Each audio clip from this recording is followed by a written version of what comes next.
5월 24일 월요일 매일 말씀 묵상을 시작하겠습니다. 함께 부르실 찬양은 기찬 찬양집 366번입니다.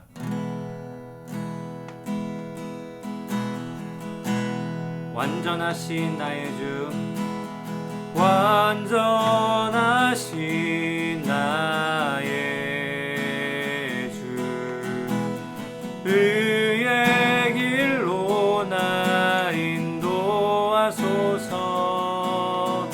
행하신 모든 일 주님의 영광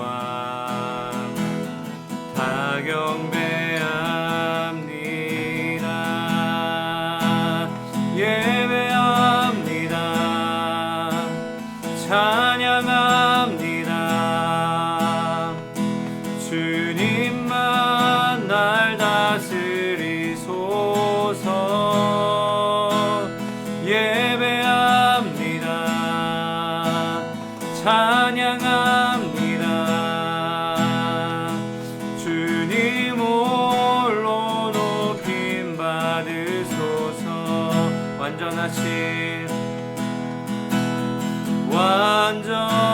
완전하신 나의 주, 의의 길로 나 인도하소서. 행하신 모든 일 주님의 영광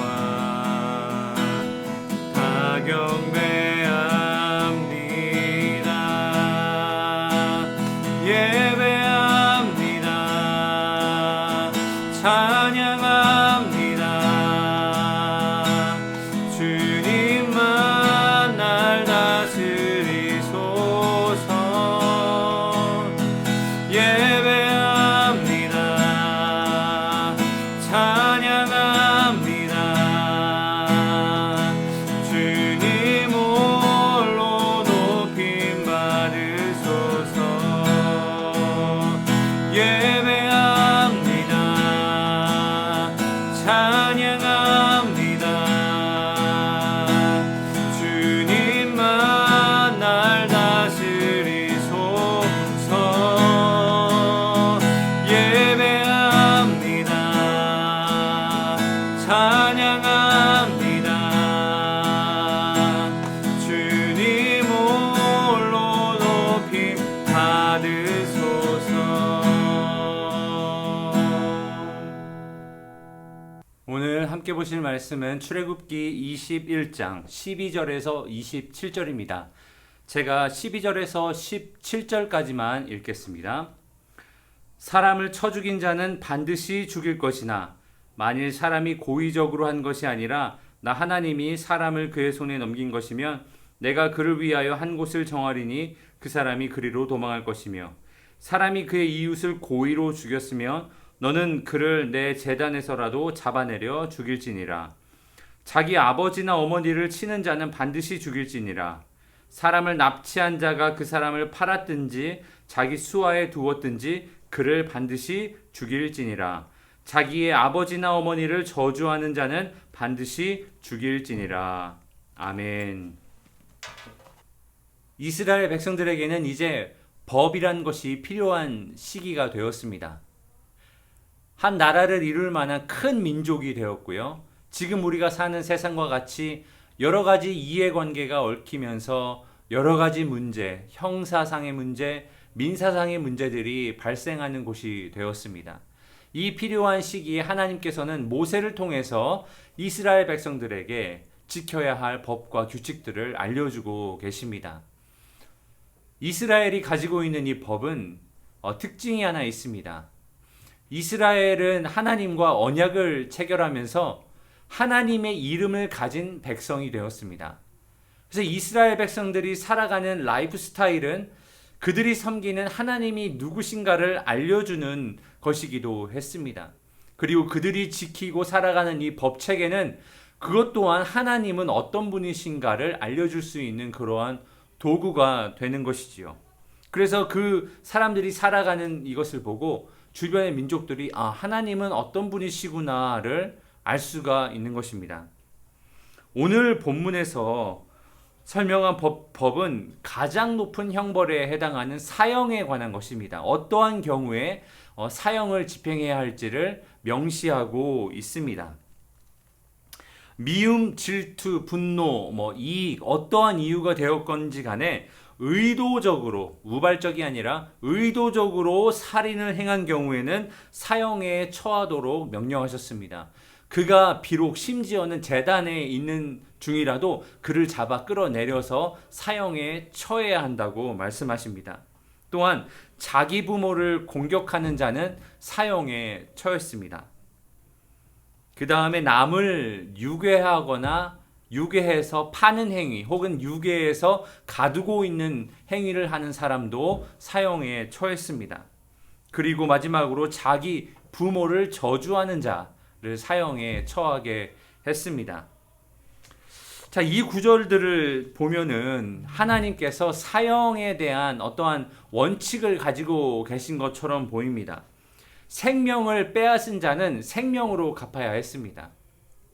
가만 생각해 보면 하나님께서 생명을 주셨습니다. 그리고 창조하실 때 생명을 창조하셨죠. 그러니까 생명의 창조자는 하나님이신데 이 생명을 빼앗는 행위는 바로 하나님의 창조를 파괴하는 행위이기 때문에 하나님께서 엄중히 다루셨습니다.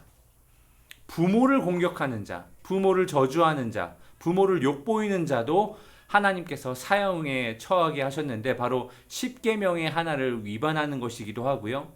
또한 이 생명의 부여자가 하나님이란 사실을 우리가 생각할 때 부모님을 통해 자녀에게 생명이 부여됐다면 부모님은 하나님의 대리자로도 볼 수가 있습니다. 하나님의 대리자인 자기에게 생명을 주신 이 부모를 욕하고 공격하는 것도 사형에 처해져야 하는 벌이었습니다. 그 다음에 자신의 이익을 위해서 다른 사람의 생명을 볼모로 잡거나 다른 사람의 자유를 제한하거나 그를 억압하고 이용하는 것, 이것도 사형에 처해지는 벌이었습니다. 이러한 원칙들을 보면 이제 하나님께서는 이 이스라엘의 공동체 안에서 사람의 생명과 사람의 자유가 존중받는 세상이 만들어지시기를 원했던 것을 알 수가 있습니다. 또 나아가서 가정의 기본 근간이 되는 부모와 자녀의 사이가 엄중하게 거룩하게 지켜져야 될 것을 이 법령을 통해서 우리에게 또한 알려주고 계십니다. 혹시 오늘 이 본문을 보면서 지금은 사회적으로도 이 사형 혹은 다른 사람을 해치는 것을 엄격하게 금하고 있습니다. 나는 사람 죽이지 않는데, 나는 납치하거나 유괴하지 않는데 오늘 본문은 나와 별 상관이 없는 본문이다 라고 생각하실 수도 있겠습니다. 마태복음 5장 21절에 옛 사람에게 말한 바 살인하지 말라, 누구든지 살인하면 심판을 받게 되리라 하였다는 것을 너희가 들었으나, 예수님이 이 구약에 살인하지 말라 명령하신 이것을 인용하시면서 이렇게 설명하시는 거죠. 너희가 형제에게 노하는 자, 혹은 형제에게 나가라고 욕하는 자, 비난하는 자, 혹은 형제에게 원망 들을 만한 일이 있는 자는 제단에서 예배를 드리다가도 그것을 멈추고 가서 형제야 화해하고 돌아와서 예배를 드리라고 그렇게 가르치십니다. 이것은 살인죄, 구약에 나타나 있는 살인죄보다 훨씬 더 높은 기준이 지금 적용되고 있는 것이죠. 기독교 강요에서 칼빈은 이것을 이렇게 설명했습니다. 단순히 피를 흘리지 않았다고 해서 살인죄가 피하는 것이 아니다. 이웃의 안전에 해로운 일을 실행했거나 시도했거나 원했거나 계획했다면 그것은 살인죄로 인정된다.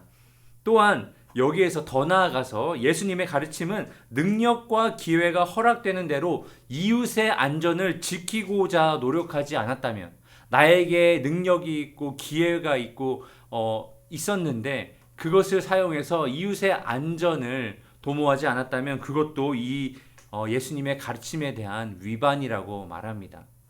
칼빈이 여기서 하는 적용은 우리가 사회에서 법으로 금지하고 있는 그 살인의 죄를 저지르지 않았다고 우리가 율법의 요구에 다 들어온 것이 아니라 예수님이 우리에게 요구하신 그 삶은 훨씬 더 고결하고 훨씬 한 걸음 더 나아간 것으로 우리가 할 수 있는 그 모든 능력과 자원을 동원해서 우리 주변에 있는 이웃의 안전을 지켜야 한다는 것입니다.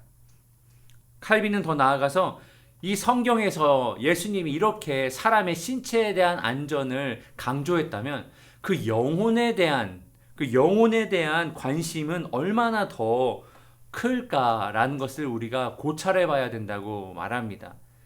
이렇게까지 이웃의 안전에 대해서, 신체에 대한 안전에 대해서 이야기한다면 다른 사람에 대해 영혼, 그 사람의 영혼의 잘됨, 그 사람들의 영혼의 상태에 대해서는 우리가 훨씬 더 힘 닿는 대로 더 우리가 신경 쓰고 돌보고 해야 될 것이라는 것입니다.